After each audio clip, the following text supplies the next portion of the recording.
தலைமுடி கரு கருன்னு வளரணுமா? தலையில நிறைய இச்சிங் ப்ராப்ளம், பொடுகு இதெல்லாம் இருக்கா? தலைமுடி சுருட்டி சுருட்டி இருக்கா? நீட்டாவே இல்லையா? அப்போ இந்த ஹேர் பேக் போடுங்க, செம்ம ரிசல்ட் கிடைக்கும். கண்டிப்பா ட்ரை பண்ணி பாருங்க.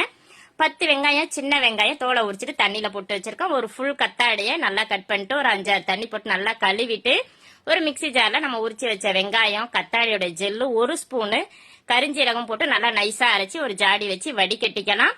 வடிகட்டின இந்த தண்ணியில 1 ஸ்பூன் கார்ன்ஃபிளவர் மாவும் போட்டு நல்லா கட்டி முட்டி இல்லாம கரைச்சி வச்சுட்டு ஸ்டவ்வை பத்த வச்சு தீய வேகமாவே வச்சு இதை வச்சு நம்ம கிண்டி விட்டோம்னா ஒரு மாதிரி ஜெல்லு பதத்துல வரும். அப்ப தீய ரொம்ப குறைச்சி வச்சு ஒரு 5 நிமிஷம் கிண்டி இறக்கணும்னா இந்த மாதிரி ஜெல் பதத்துல இருக்கும். 1 ஸ்பூன் அளவுக்கு விளக்கெண்ணையும் போட்டு இந்த சூட்லேயே நம்ம அந்த 1 ஸ்பூன் விளக்கெண்ணெய் போட்டாதான் உடம்புக்கு ஒன்றும் ஆகாது. அந்த ஹீட்லேயே 1 ஸ்பூன் விளக்கெண்ணெய் போட்டு நல்லா கிண்டி விட்டு நல்லா ஆறுனதும் தலையில தேங்காய் தடவிட்டு இந்த ஹேர் பேக்கை போட்டு ஒரு 20 நிமிஷம் கழிச்சு குளிச்சிங்கன்னா அவ்வளோ சூப்பரா இருக்கும். தலையில இந்த ஹேர் பேக் போட்டோன்னே ஜில்லுன்னு இருக்கும்.